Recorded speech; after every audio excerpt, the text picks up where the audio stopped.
Hello, Bacho. Let's read the question. So the question says, when he finished, he went to the window to buy a stamp, which he licked and then affixed to the envelope with a blow of his fist. The moment the letter fell into the mailbox, the postmaster went to open it. It said, God, of the money that I asked for, only 70 pesos reached me. Send me the rest, since I need it very much.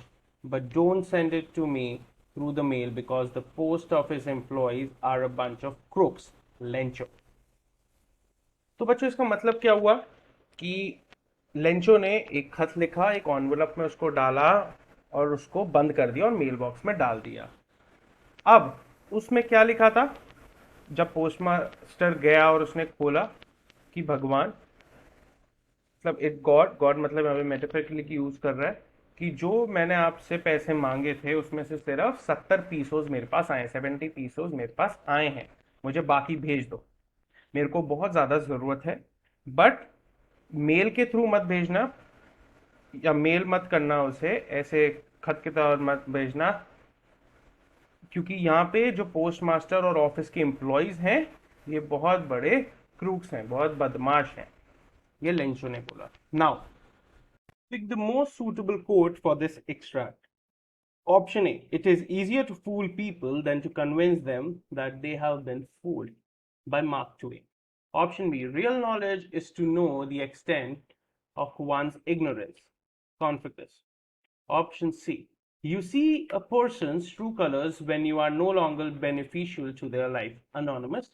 Option D, true generosity means accepting ingratitude, by Coco Chanel. तो बच्चों देखिए, ये जो extract है this is for asking money and